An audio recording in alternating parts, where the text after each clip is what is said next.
in earlier. You know who our guests are. It's going to be awesome. But kind of break in some of the news that we're dealing with today. Yeah, we got a little carried away. Okay, yeah. So, so the news is, well, I mean, it's not really news, but it's more like a trend. So what's trending on Pinterest for June right now? Oh, interesting, right? I love to look at what they're finding for trends. I'm going to drop the link in the comments as well because I find that it really just kind of reflects trends of the world. I mean, right. Pinterest is life, I like to say. I just made that up. Okay. That's yeah, but some of the things that they're saying are queries for things like goat pen ideas. So if you are suddenly longing to build a goat pen, you are not alone. Searches for that have gone up to over 200% year over year. It's all me. I was the one doing it all. Searching for it all. This one actually might be you though, because you still have bees, right? I do. I am a beekeeper. Yes. Yeah. Okay. So this bee cake recipe. Okay. 52% year over year increase in searches. It's really cool. Beautiful. Yeah, that's cool. Beautiful. And then you and I were doing the keto diet. I know nobody wants to hear about that, but deviled eggs recipes have gone up 68% year over year, and that was me. Okay, I'm the bacon. If there's bacon searches, that's me. That's what I'm doing. I'm the deviled eggs person. Okay. I find I like it with a little dill and some champagne mustard in it. It's awesome. Look at you all fancy. Now here's one that I know that you're super interested in. That is the monokini. I don't even know if I want to know what that is. It's not a bikini. It's a monokini, which is like a one piece that's trying to be a two piece, but isn't quite ready to get there. I don't know, but it's a thing. It's a thing right now. One shoulder tops. I know you're into that. Yeah. Yes. But in the U.S. specifically, people are looking for summer rainy day outfits. Now, for our friends who are in the UK, who will be on in a minute, I want to know if they've tried the red velvet latte, because apparently that's a big thing in the UK right now. Red velvet latte. Okay. Yeah. We'll have to ask them, because I'm sure they look like red velvet guys. I mean, they do. Oh, they totally do. Yeah. So I guess the way that you put those things to work is that think about ways that you can incorporate the trends that we see, and there are lots more in that link to take a look at, into your own content in some way or another. So yeah. Cool. Again, always looking for inspiration and ideas on Pinterest. The other one is kind of a little change, but with video pins, which we talked about recently on Pinterest, there you can now get lifetime views on those. So you know how on a regular pin, you can get views on that pin for up to 30 days in the past, right? The on-pin analytics. Gotcha. Well, now with video, you can go, it can be all time. You can look at activity for that pin for the whole time it's been out on Pinterest. So I think another way to see that Pinterest is really investing heavily in video, and perhaps we should as well. And they're probably doing that so it looks good for their advertising. Just guessing, but I think they're going to push more video advertising. So that's just me, you know. But I think you're right. And I noticed that my cost per click recommendations for video pins has gone up already since we talked just a couple weeks ago. Okay. So probably since we've been talking now, it's actually gone up. Since we started this show, the pricing has probably gone up. So anyway, that's awesome. Is that all the news items? Okay. So I'm excited. These are some of my favorite people. I met them like I think years ago at Social Media Marketing World. Yep. They actually were keynote speakers at Social Media Marketing World. Super awesome. They're the nicest guys in the world, but at least I'm just gushing. I will let you actually introduce them, because I would just stand there with my mouth agape, looking at their greatness. Yes, So let's bring them on. Let me do that real quick. Here we are. Bring them on. Andrew and Pete. Yes. Hello. Thrilled to have you. Poster behind you on that wall somewhere. Yeah. What's that? You have an Andrew and Pete pinup poster, Jeff, behind you on that wall somewhere. Somewhere, yes, I do. It's hidden. We're cropping it out, but it's the one where you're drinking the red velvet lattes, and in the monokini probably is the one. But I didn't know if I could show that legally here in the States. So anyway. Yeah. So do you know what a red velvet latte is? I don't know what no. That sounds. It sounds like good. A combination of a coffee and a cake. Yeah. I feel like we've learned so much already on this show. Yeah. I think now you have a solemn duty to go out and try it, please, and let us know what it is. Is that a big thing over there? The red velvet latte? No. It is. No, it's trending in the UK on Pinterest. I mean, I just read it. I didn't make it up, so I think you need to tell us what it's all about. Yeah. We need to. Maybe. Yeah. Red velvet. I really should have given you homework. See, red velvet is really popular in Texas. I mean, we have red velvet cupcakes. We have all sorts of things.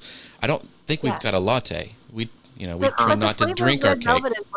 Red velvet is like sort of chocolate, but it's red. I don't know. It's chocolate with red food coloring. That's all it is. It's not a real flavor. The marketing ploy that is. Yeah. Red coffee. Perfect segue right there. Marketing ploy. Get to it. Yeah. Yeah. He's trying to keep us on track. Yeah. We're very excited to introduce you to the Tailwind audience. We have a great and engaged and a very lively audience, and I thought, you guys, they're gonna love you. Because we do. You know what?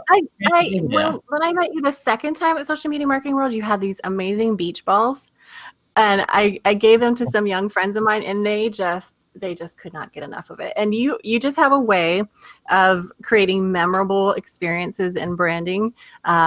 And I'm hoping that we can share a little bit of that with our audience too, because it really makes a difference. So I want to do some shout outs really quick to Sandra Boyle. She's like, I have no idea what a red velvet latte is. It sounds too much. It does sound too much, Sarah. And what's Wilma say? The actress of the new Men in Black is into goats and announced about the goat pin. So, I mean, very, very exciting. I mean, people have heard of this stuff.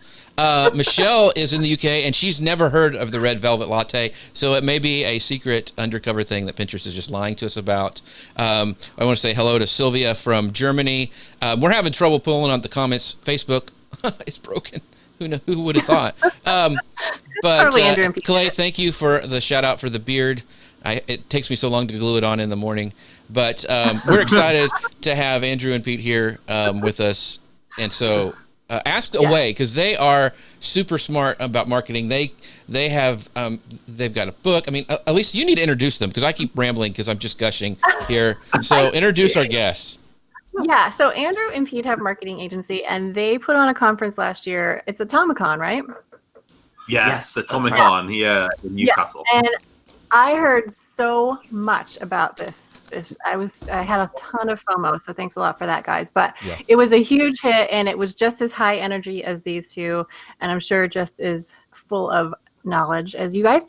So, like Jeff said, you did the keynote at Social Media Marketing World, and you talked about this 90-10 rule. And anyone who's listened to our show before knows that I hate ratio rules, because they're usually something like share 20% of your own content and 80% of other people's content, or just it's a way usually to dumb down a marketing strategy to the point where it becomes just not even useful anymore. However, that said, that was a pretty dark lead up there. Oh no.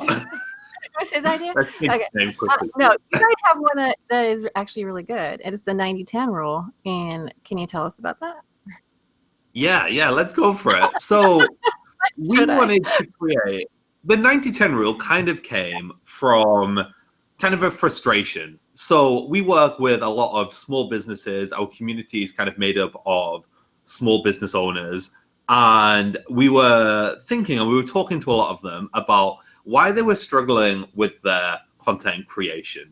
And like one of our big things has always been like creativity, right? So we know that like doing content marketing isn't a novel idea anymore. Like everyone is doing content marketing, and it's not as easy to stand out. It's not as easy to grow followings anymore as it was like 5 years ago, 10 years ago. Even like last year, it's not as easy. It's getting harder and harder and harder because more people are creating content, right? And better content. Content. And we were thinking, well, why aren't people more creative with their content creation? Why aren't they creating better content? Why aren't they trying harder? And it's because they're trying to do too much, right? We only have a finite amount of time to create content to spend on our marketing. And we listen to so many podcasts and we read so many blogs and we watch so many videos where everyone's telling you about like the latest things to do on Pinterest and Instagram and LinkedIn and Snapchat and these TikTok's out now. Do we need to get into TikTok now? Yeah. And what we end up doing is just doing so much stuff that we don't do any of it particularly well, right? So we started looking at who had built their audiences and who had built their businesses around creating remarkable content. So we started looking at all the success stories. And what we found is that they weren't trying to do everything, right? So a lot of small business owners, they're trying to do everything. They're trying to keep up with everything, action every single thing that they hear on every podcast they listen to. But that's not how successful people did it. Like how successful people did it is they did that one thing remarkably well. And they gave themselves time to do that one thing remarkably well without worrying about everything else. So what the 90-10 rule basically says is we should spend 90% of our marketing time, our marketing efforts, doing one thing remarkably well, and like 10% scratch that itch and everything else. So ideally, like when people are going out there and they're trying to create content, have you ever said to yourself, that'll do? Right? Because if you're creating content all the time, I say that'll do all the time. Yeah. And you're about to hit publish on that Instagram post or that LinkedIn post or that blog or whatever, and you've got to that point, it's 3:00 and you're like, this will do, I reckon. Let's just post something up, because posting something is better than posting nothing, right? But it's not. Everyone posting something is better than posting nothing, right? The mindset is, let's get something out there. It's better to get something out there rather than nothing, right? But at least you get in front of people. But actually think about what that does for your business, right? Let's say you're out and about and today you haven't got time to do a really good Instagram story, but we all know how good Instagram stories are because every marketer says you should do an Instagram story. So what you do, you kind of go, there's nothing really going on today, but hey, this is kind of funny. Like, I'm just take a picture of this one little thing. It's kind of random. I'll just take a selfie like, I'm off out today. Wish me luck. It's like, I don't know where you're going. Like, how did it go? You're not going to wish me luck, are you? What happened? There was a whole story there, I'm sure, but I only just got this one clip of it, like, because you didn't have time to do anything. But you thought, posting something is better than nothing. And what happens is people will see that story and go, swipe, right? They don't care about that story. And Instagram goes, so Andrew and Pete saw Jesse's story and they didn't really like it much. So next time, I'm going to just move that a little bit further down the rankings. A little bit further down the timeline. And you know what? Next time I see Jeff's story, and again, it's just something, because he hasn't bothered to put captions on his Instagram story. Well, you know what? I know. Jeff, I'm super lazy. So swipe. I don't care. Pete, Jeff is a big fan of ours. I don't think we should pick on him. Yeah. It's the honeymoon is over, fellas. I'm sorry. So what I'm hearing you guys say is negative effect. So what I'm hearing you guys say is it's better not to post just mediocre stuff, but you need to really, really focus on quality over quantity. And to me that's a breath of fresh air, because everyone's telling us to be on this platform or this platform, and you have to be on this platform. So that leads to kind of the next question. How do you know what platform to get on, and like what is your kind of thing that you're excited about? I mean, how do you find that out? What's your 90%? Yeah, okay. So for us, our 90% is YouTube. That's because a brand comes across really well on YouTube. It's got the search element. Video is hot right now. We love the fact that it's got an archive, but it doesn't really matter what we think, right? Because what's important is what's right for your business. And a lot of people when people say what platform should you be on, a lot of people have the advice of the one that your customers are on. But if you think about that, really, your customers are pretty much on everything most of the time. Right. Like, okay, we want to target small business owners. Now, where are small business owners hanging out? Well, I'm pretty sure they've got a Facebook account. I'm pretty sure they've got a LinkedIn account. LinkedIn's really hot, so they're probably on that right now. They love Instagram personally, so they're always on that. And then obviously they have a Twitter account because that used to be the third biggest social media network, so they're obviously on that. And a few of them are probably dabbling on Snapchat and TikTok. Some of them have a YouTube account, and I can't think of anyone. A Pinterest, like they probably have a Pinterest account. So which should we be on? We should be on all of them. No, because we can't create amazing content for every single platform. We're going to spread ourselves too thin. Unless you have a ginormous team. Unless you have a ginormous team. Right. Yeah. Okay, so if you do have a ginormous team, again, we wouldn't even recommend trying to be on all the platforms either, but we can talk about that later if you want. Yeah. So there's two kind of trains of thought here. Number one is find the fun. Okay, so the only way to be consistent with your 90% is if you actually enjoy it. So if you don't enjoy LinkedIn, if you don't enjoy having a podcast, if you don't enjoy doing video, don't do it. Because when that time comes on a Tuesday afternoon where you know you have to publish a blog that day and you hate blogging, That's true. you're not going to do it. That's why I love you guys, because I hate blogging, and so that's why I do live video. You know what I love about this is that. Oh, sorry. What?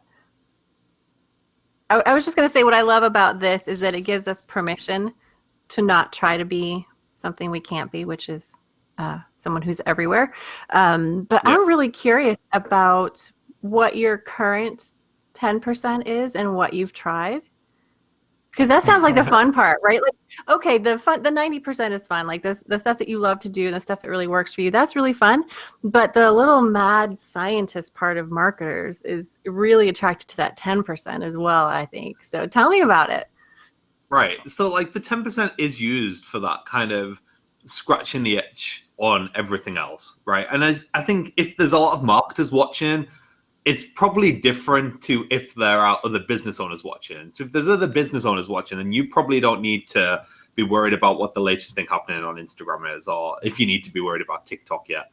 If you're in marketing and you teach marketing, you have clients that are using lots of different platforms, then I guess it's more important to actually just keep an eye on everything else. So like for us, like the main part of the 10% is still Facebook. Like, we have our Facebook group on there for our community, but also just the ability to run ads. We still think Facebook ads is probably the best advertising platform, although we are toying with doing more on YouTube advertising at the moment. But we're just keeping an eye on everything else. Like we did download TikTok a few months ago. Yeah, we are both, like, you're a natural. I downloaded it. I posted this on my Facebook page the other day. I downloaded it. And it's instantly you just start watching videos endlessly, and I lost 3 days solid. And then I woke up, and then like I closed the app. I was like, "Wow, 3 days have gone." It's insanely addictive. My mom was very worried. So I want to go back to your, when you're talking about stories and how you swipe past me all the time when I put mine up. The question I have is, isn't there also, even if let's say you found it and it is Instagram and that's the platform you're going to kill it on and everything, isn't there also a danger of oversharing? Because when I see stories of somebody and it's such a small little dash it just filled my entire screen, I'm like, holy cow, I don't have time to be in your life that much. I mean, it's like every single moment. I'm not going to. So how do you find the balance of like what I share? I mean, because it's going to be applicable to any platform. I mean, you could do the same thing on Facebook and do too much. So where's your kind of balance in what to share and what not to? Yeah, it's almost a case of if Instagram is going to be on 90%, we're not saying do more of Instagram, but put more time into it. So if you suddenly have more time because you're deciding to focus 90% of your efforts, which includes your time, onto Instagram, then don't just create longer stories, because I agree, like you can go crazy with stories. Like there's no way I'm getting through that swipe. But you can create better stories. Yeah. So you could actually, I don't know, you could spend some of that 90% actually planning out what every part of your story is going to be, and how you're going to make that as good as possible. Yeah, like there's loads of tools that can help you create better stories. You could create some custom graphics or custom GIFs. You could actually write a whole narrative. You can take the time to actually caption the stories a little bit better, make sure it's legible, add more GIFs in it, make it more engaging. Actually go back and look at the analytics. How many people stayed till the end this time compared to yesterday? How many people swiped away instantly? What can I do better next time in my story? All this kind of thing. Like, we haven't posted on our Instagram story for maybe like 5 days because we didn't really have anything important to say. Right. And we didn't really have time. And it's also our 10%. That's my life right there. Because, I mean, I want to bring up some comments there because, like Michelle goes, my life is way too boring to post Insta stories. And I think a lot of people struggle with that with any sort of content that they're sharing, like behind-the-scenes stuff. So what do you say to people like Michelle who says, you know, my life is way too boring to do that? Yeah, no, exactly, right? So if Instagram was your 90%, then perfect, right? Let's invest some more effort into Instagram stories because that's a large part of Instagram, right? If it's not your 90%, literally you don't need to bother, right? That we're giving you permission to say, nah, pull the plug, stop, right?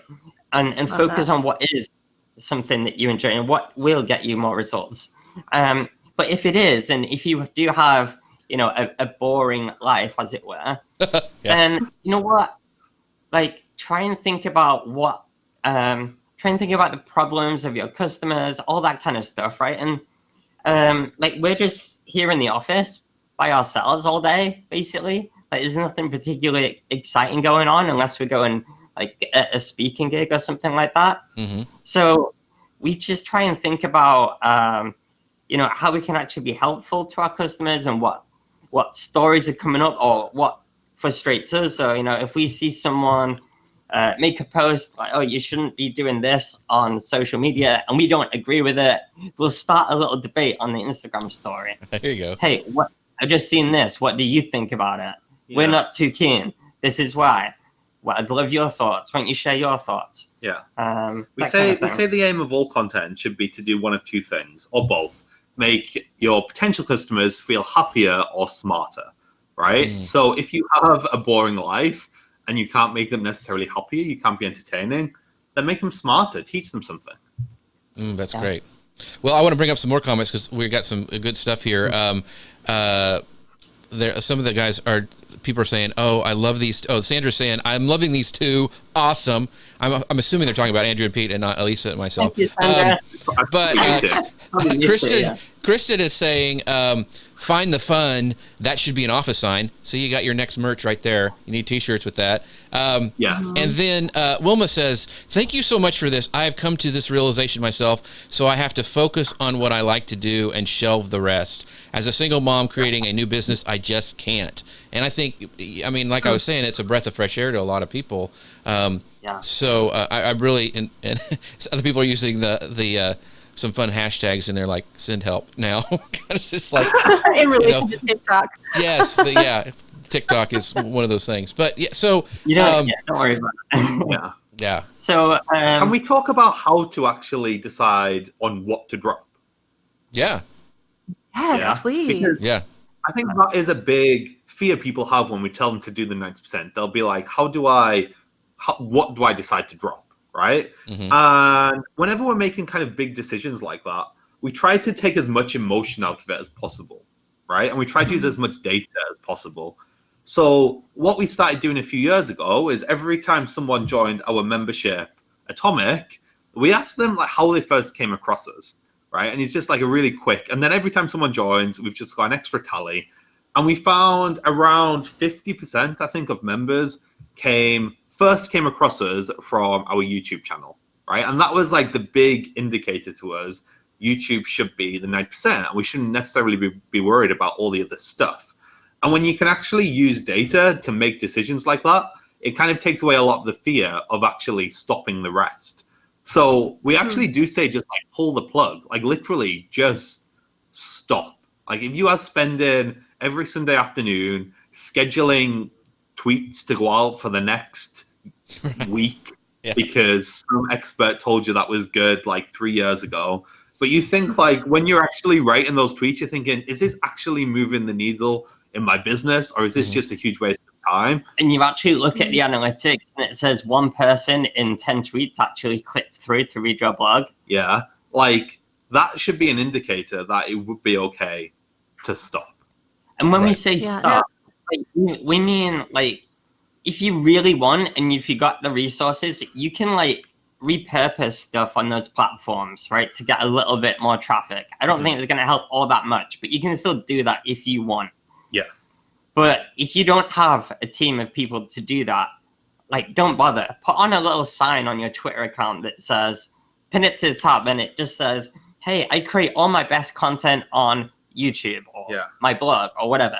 So go check it out there.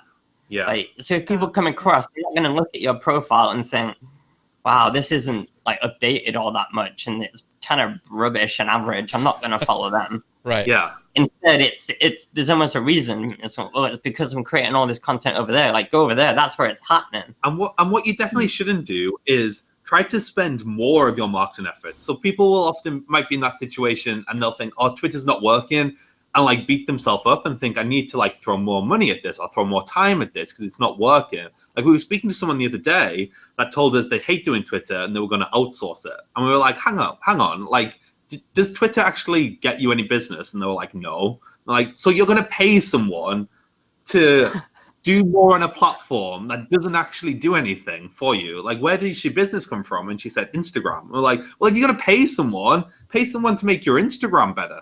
Pay someone to like make your posts better. Pay someone to like free up some more time so you can chat more in DMs on Instagram. Like, don't throw money at stuff that isn't working. I have a question. What if you had gotten those answers that, okay, YouTube is where your customers are finding you, but what if you really didn't like YouTube? What if it felt like too much work? Or do you think maybe it wouldn't have worked if it felt like work?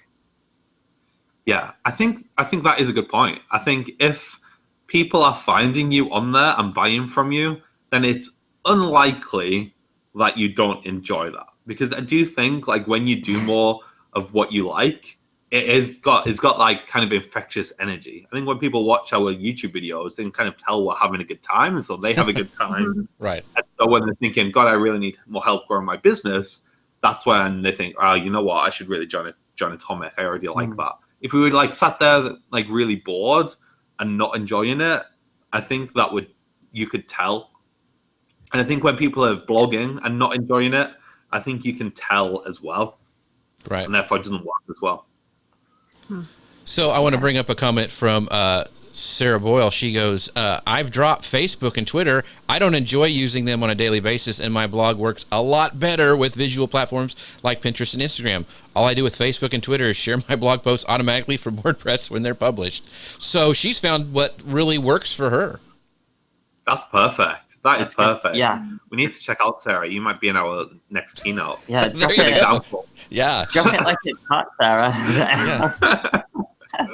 Some big bloggers do that though. Like in our keynote, we talked about the story of Brian Dean from Backlinko, like a huge prolific blogger. I think he gets like 100,000 hits a month to his blog.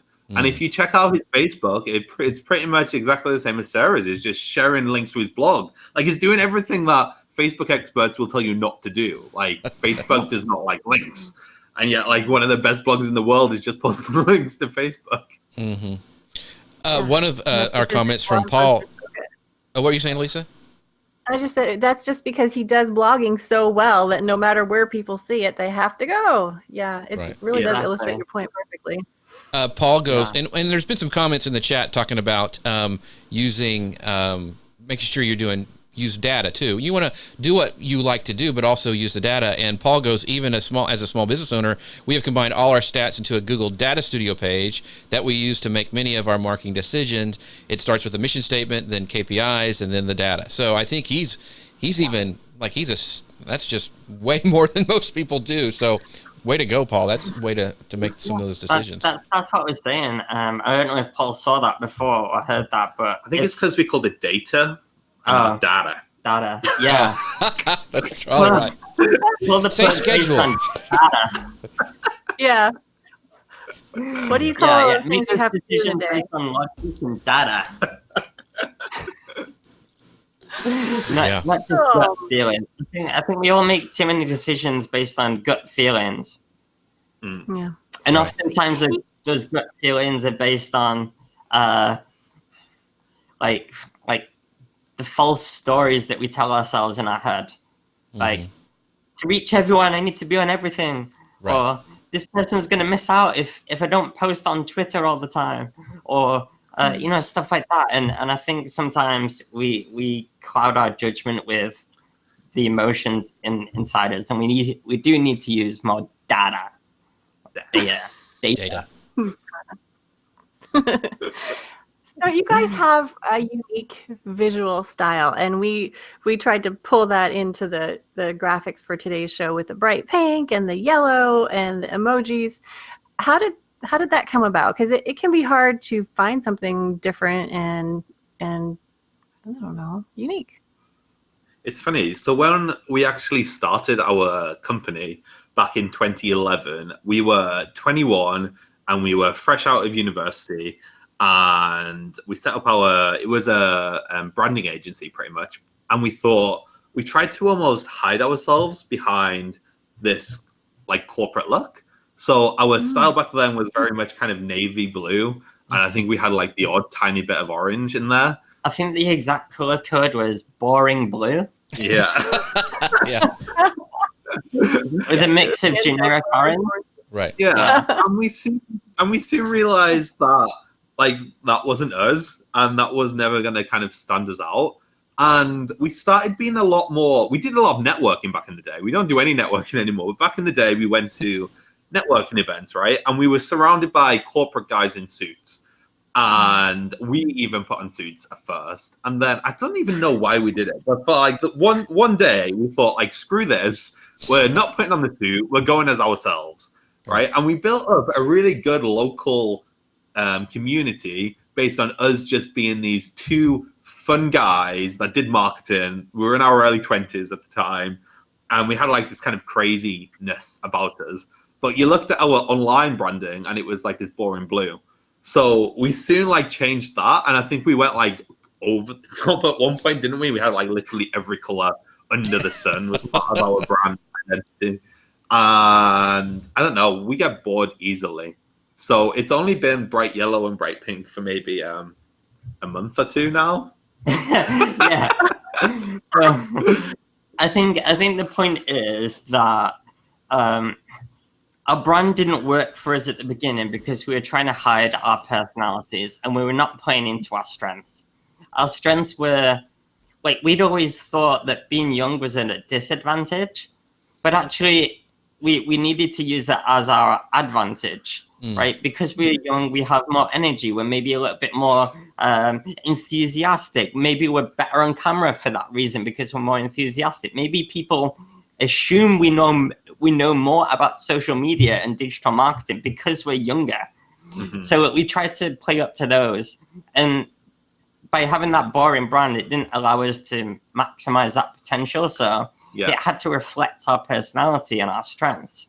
And I think that's something that a lot of people are hiding away from, I would say. I think a lot of people, when they first set up in business, they want to portray this really professional business type look and it's almost overcompensating. Yeah. And as people get comfortable, more and more comfortable and confident with themselves and their business, they come to that point where they don't change it because it's just how it's always been. Yeah. And it doesn't quite reflect who they are or what they're all about or their brand or their mission. And I think it goes past just like professional, like corporate kind of style. I think like anyone that starts up will look to see what people are doing in their industry first and get their inspiration from that, which is why I think a lot of people look samey, very, very samey when they set up. Like, there's more cliches out there. Yeah, like if you're gonna set up like a fashion brand, then you'll have the fashion brand kind of website. Even like creative agencies now, right? I feel like it's not even creative anymore to call your creative agency like Red Random Object. Do you know what I mean? Like, pick a random object. Actually, I think that might be a good name. Yeah, that's like Google. Yeah. Red Random Object. It's like lemon design agency. It's like, oh, it's so typical now. Like, just stop it. So yeah. So I have a question real quick. What is the went crazy here. What is the best way for, like, you have each other to bounce off ideas and like design ideas. A lot of us when we were first starting out, we didn't. Like when I was with Elisa, I mean, Elisa actually helped change my brand because I had the same boring blue like you guys had that was horrible. I mean, it was like if you slowly choke a Smurf, it was that color. And I said, I was really proud of it. And I was just like showing, hey, Elisa, look at this. And she was like, oh my gosh, no. And she had me change it to red. And that's what became the color. And so, I mean, I was really, so I have somebody, how important is it for you guys, I guess, to like bounce ideas off of people you respect and trust and kind of maybe not design in a vacuum, I guess is what I'm saying. Okay, so this is something that we didn't necessarily appreciate fully until maybe the last few years. And right, a lot of people think, okay, there's two of you, that's so cool, like it's so much easier for you to right. But it's not, right? Because technically we need to make more money in less time than you, like if you're a one-man band, because we don't necessarily have twice the amount of time. We still have to do things together, like this live show, for example, we're together. Fix his work. Yeah, Andrew has to fix my work. I have to correct his writing. So like we don't have twice as much time, but we do have to make twice as much money. So a lot of people say, oh, it's so easy for you to, and it's like, but it's not, okay? We have to work harder. I feel like you're sorry. However, yeah, I am. I'm just I'm feeling a little resentment. Maybe we should unpack this a bit. I've never really, it's just come out of me, yeah. This is a cathartic live show. But the point is, the reason we've been able to grow quickly is because we've had better decision making and better ideas. And that's come for two reasons. One, we can bounce ideas off each other and talk things through. But secondly, and most importantly, most solopreneurs or business owners hold themselves back because they haven't got the confidence to go ahead and make those decisions that they need to make or do the things that are going to have the biggest impact. So the things that will grow your business the quickest are often the things that you've never done before, the unknown, and that therefore makes them a little bit scary. And you know what we all like to do? Procrastinate. So everyone sat there at home thinking, I need to make that sales call right now. I've got a hot potential client who's just made this comment on Instagram, or they've just emailed me like they are the perfect person. I should just call them. If I call them, I even have the number. I can make that sale. But instead, I'm just going to like make an Instagram story. Right. Just gonna, like, and then I'll do that call later because, you know, they can wait and, you know, it's scary and I don't really want to do it. What if they say no? Whereas what we've been able to do is go like, Andrew, slap out of it, call him, you know? Right. And this has enabled us to actually do those high impact things that a lot of people procrastinate on. And this is why in our community, Atomic, we value that encouragement and support from our group so much, because you all need a place where you can voice out those concerns and those worries, and other people can follow up on you. So, for example, virtual slap each other. Yeah, this could be something really big or something really small. So, for example, the other day, someone commented in the group and they had a blog post ready to go. It was their first blog post, and they were absolutely petrified about pressing publish. It's the first time they're putting themselves out there. What if it's no good? What if there's a spelling mistake? What if someone's offended by it? What if someone gets offense? Or what if someone says that's wrong advice, that's bad advice? And all of a sudden, she didn't want to post that, right? She was petrified, and she'd been procrastinating on it for like months, if not years. Mm-hmm. And she posted that in the group. And everyone was so supportive and encouraging and asking to look at the draft. And, you know, they were offering feedback. And then days later, someone else commented and posted, "Have you done it yet?" Which kind of blew my mind. The fact that, you know, the community is so nice that they would actually remember that person and go back and ask. And now this person is actually on like their third blog or something, and it's going really well. And the day after they posted it, they were able to get a new client because they could send that blog to someone that was interested in their services. Very cool. Wow. I think you need encouragement. You need people around you. And I think that was the biggest thing for me with the solopreneur was when I first started was I thought everybody was in competition with me. And so actually, I mean, Elise and I would be like technically in competition when we first were doing this, but being able to get past that and ask questions and support each other and do just like what you said, you know, sometimes, you know, kick them in the butt a little bit to get them out there to do stuff. I want to jump back because I think this is an important comment that Jonathan made. He goes, how can repurposing content help with the 90-10 rule of thumb? Because I think a lot of times we get so wrapped up in, we got to create the next piece of content. Even if we're really focusing, like, let's say on a certain platform, we don't stop and like squeeze all the juice that we can out of it. And I think people almost move on too fast to the next, you know, thing. Yeah. Yeah. So we can repurpose, like repurposing content is a great way to keep up the 10%. Like if you're feel like, oh God, I really should, I don't want to just like stop Facebook. It could be a great way to kind of keep up content and other things, just repurpose, drive traffic back to that main platform. That's a great way to use the 10%.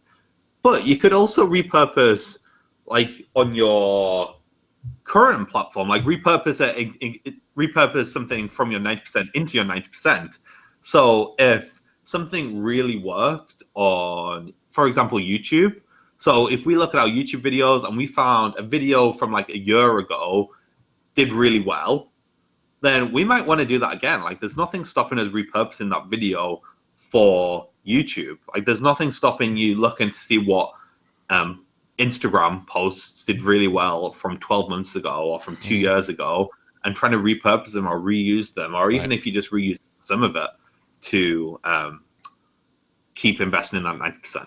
And another thing as well is I like the idea of the time thing that Jonathan mentioned, because going back to the earlier example of Brian Dean, he creates these prolific blogs, and there's two important things you need to know about that. Number one, he doesn't publish them like every week, unlike a lot of his competitors. So Brian only has 51 blog posts.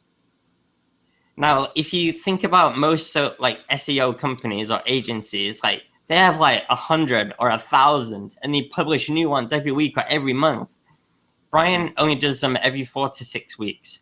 And he does that because he wants to make the most out of that one post. He wants to, A, spend enough time to make it great, but A, spend enough time promoting it and getting backlinks for it and so forth. So he has that time to do that because he's not having that constant pressure that he needs to get one out every single week. And we know someone that had a podcast show who was publishing once a week. They doubled it to twice a week.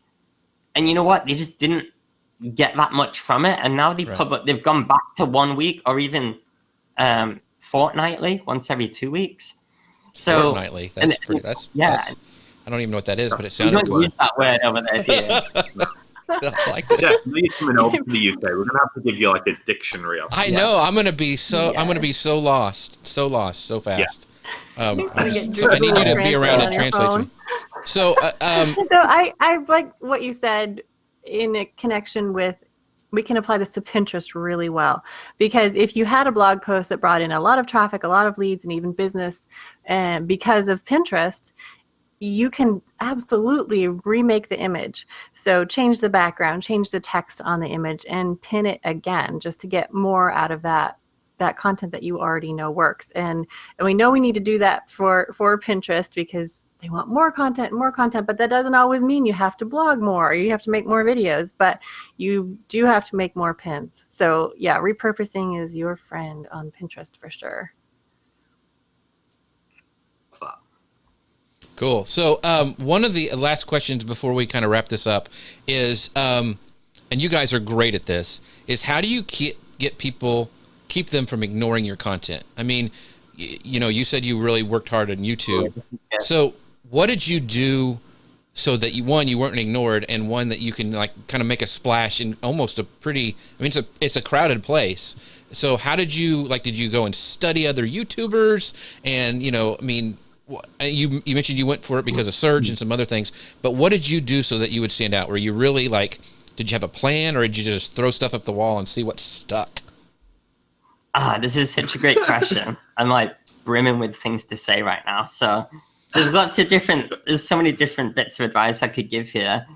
Yes, we went and studied other people. Yes, we asked our audience for stuff. We did all the typical things. We did a lot of keyword research, all that kind of stuff. But what's really important is about keeping your content fresh. And what a lot of people do is they'll look at others and then they'll kind of create their own version of that content that's already been done.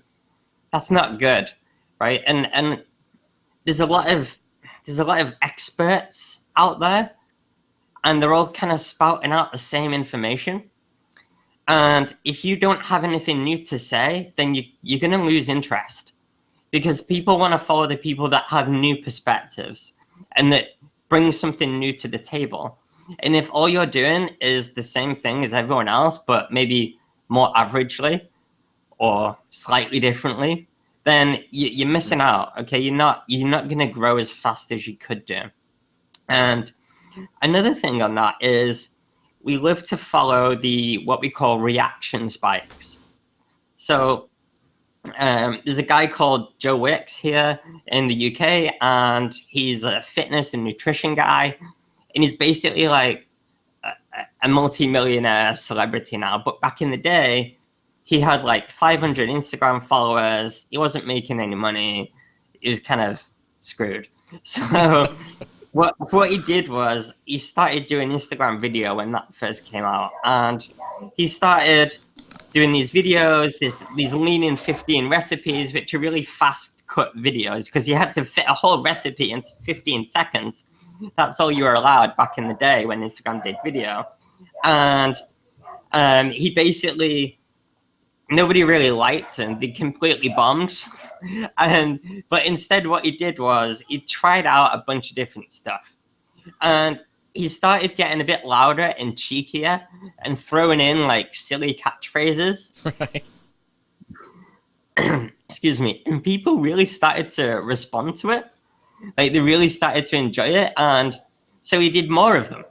And the more cheekier he got, and the louder he got, and the more outrageous he got, like, the more people loved it. And soon he was getting like thousands of new followers every day, and people were spreading the word out of him. And then he was able to sell like 900,000 copies of his book when it launched. It's ridiculous. But he did it because he was leaning into what works. Yeah, so that's what we're looking for. We're looking for engagement. And I think, kind of to cut a long story short, a lot of content marketers will say it's a long-term strategy. Mm-hmm. It's a long-term strategy. Like, we shouldn't be getting anything from it straight away. And so what people do is they'll just keep on doing stuff and getting nothing from it, where we've never done that. So if we're doing something, we want to get something from it, even if it's one person saying, "Hey guys, great job." Yeah. So if you're getting no engagement whatsoever, then something needs to change. And that's what we're just constantly asking ourselves. Like, we're constantly asking ourselves, when do we get to the point where, yeah, seen that, guys, already? And how do we then change up the content? Yeah. And how do we just keep on surprising people? On YouTube specifically, if you're interested in YouTube, we're obsessed with the retention graphs of our videos. And we'll look at the old ones. Like, once you've done a few, you can start to see like parts of your videos where people are dropping off. And we're just trying to keep as many people as possible, where now, like, almost half of the people that start watching the video make it to the end of our videos, which is insane. Because you look at, like, on Facebook videos, and you lose everyone after like 2 seconds.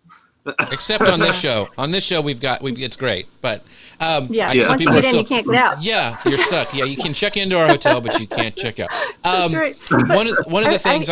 Go ahead, Elisa. Sorry. Okay. So something that you said about not taking what other people have written about and then just writing about it again. But you know what? There are only so many topics in the world.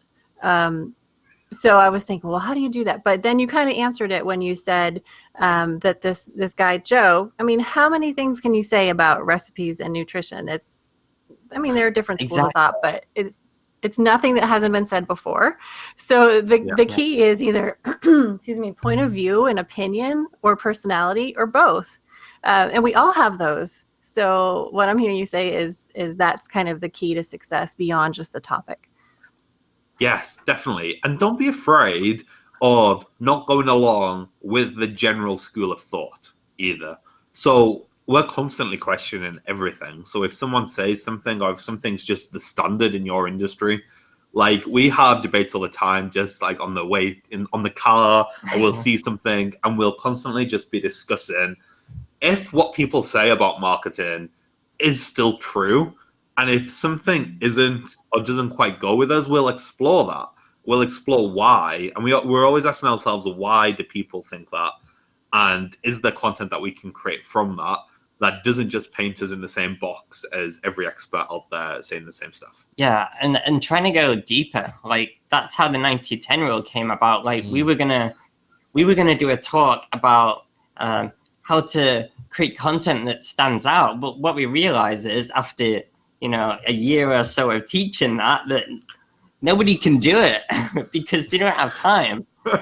And so it's this constant frustration. Like, we're telling these people really good advice. Why aren't they doing it? Well, it's because there's a deeper issue there. And if we can get to the deeper issues, we become, a visionary. Like, we become someone that people want to follow because we can really help them make a bigger impact rather than just kind of give this wishy-washy advice that isn't necessarily always tested or updated, or doesn't have an effect because of a deeper issue. One of the things, and I think that your point of like not just seeing what somebody else is doing and then kind of copying it in your own style, because when I first started podcasting, there were so many things on fire. Copying John D. Loomis's Entrepreneur on Fire. It was like, doctors on fire. Are you ready to ignite? And then firefighters on fire. We're on fire already. It's just, it was so much of a copycat thing. And I see the same thing in the Pinterest kind of community and even Instagram. Is there a certain style that everybody's doing? And then so they start copying it. They start using this handwriting, scripty fonts, and then everything is you're just in a sea of the sameness, and you don't stand out. So I thought your point about look at the data and then try to figure out, why do I really need to do the same thing everybody is saying? Maybe there's a twist on that, or what makes it? What can I do to share with other people that would make a difference for them, that would help them stand out? So I thought that was spot on. Yeah. Yeah. And it's tough, like actually making time to sit down and think creatively and then making a decision about how you're going to stand out. It's tough. Like, we've got a whole course on it, like on Atomic, and with our book, with content and how to make it more stand out and get attention. Yeah. But it is tough if you don't have that process to follow, or some people around you to help give you ideas, or say, oh, that's a really good idea, actually, once you do have a concept. Yeah. I do think it comes to respecting your time and respecting your time management. Like, we are super creative, and like we love having those creative conversations. But I think for every ounce of creativity we have, we also have an ounce of organization. So we are not all over the place in our office and our schedule, because I think the more schedule, I can't remember who said it. I heard a quote the other day that's when something like, the more scheduled you are, the more time you actually have. And I think that's completely true. So whenever our diary has been wide open in the past, you get less done. Right. So content marketing and all of this does take time, but we just have it all scheduled in our diary. Like, we know exactly how long it should take us to script that YouTube video and record that YouTube video and write all the promotion for the YouTube video. And it's all just in our diary. I think the biggest thing really just is if something's not working, stop doing it. Right. Change it up. Yeah. And I think if people have their head in the sand sometimes, and we've been there, it's like, this is what we do. It's just what we do. This is how it's always been done. So this is how we shall continue to do it. Right. And it's like, but it's not working. So stop. Yeah. That's probably the best time saving tip that there could be, right? It's just stop spending time wasting time on things. So we call it content crickets. Like you post a piece of content, you'll get crickets, and then people will think, well, I'm doing content marketing, so I will now continue, even though I've got no comments or engagement, and I'll just continue to do the same thing. We've seen Facebook pages from social media experts who literally have never had a single comment on their Facebook page in the whole history of posting, and yet every day they post. Every day. And you never get a comment.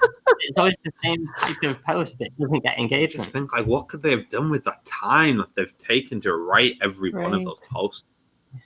So the question I have is, so how often do you guys, it sounds like almost do an audit of what's working, what's not?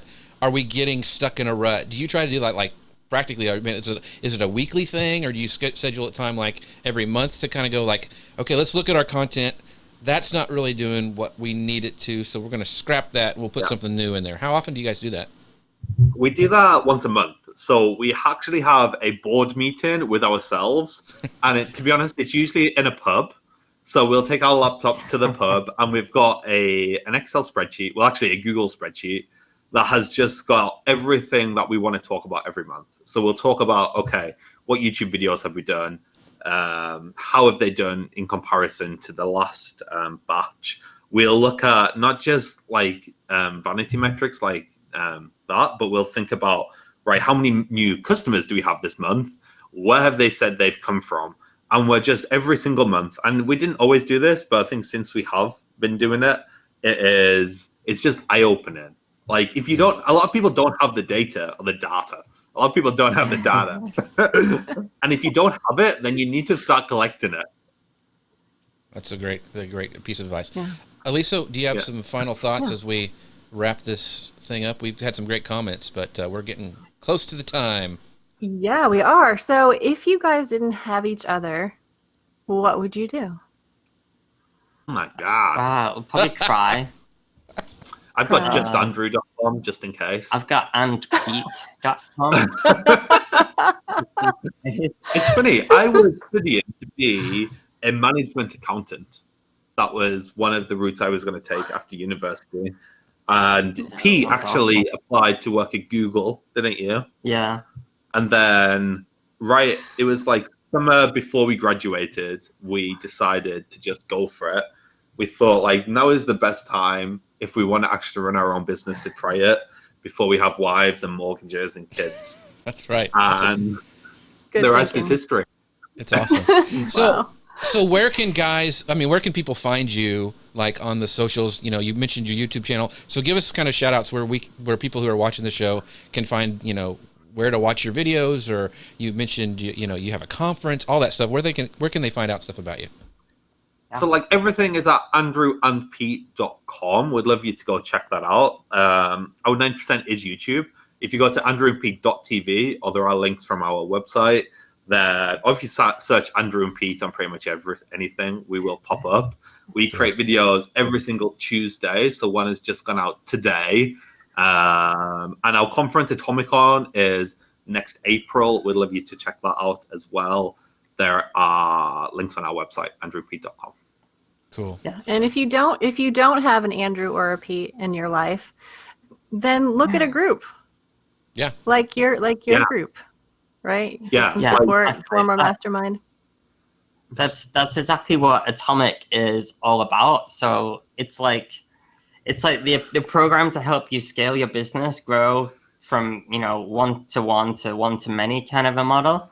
If you want to do that, Atomic is the place to go. But a lot of the support and the impact that people have is because they have each other, and it's the most incredibly supportive community like in the world, I think. We've looked at the data. We've looked at the data. It's inclusive and it's the most supportive. It's the best. Amazing community in the world, full of amazing people that have been there, done that, and can tell you how to do it too. That's super cool. Very cool. Nice. Well, thanks guys for coming today. Thank you guys. You guys are awesome. Yeah, we've loved you since the beginning, and thanks so much for coming on the show. And we'd as always, we'd love for you guys to visit bit.ly/marketing-unleash to find out more about Tailwind. Elisa, tell them what they get when they go to that URL. You can get, for Instagram or Pinterest, you get a free trial, and then when you upgrade, because you'll love it, you'll get 2 months for free. Yes, very cool. Thanks so much, Andrew and Pete, for being with us today. We really appreciate it, and we will see you guys next time. Thanks for watching. Thank you so much for having us. Thanks for listening, guys. everyone. Thank you.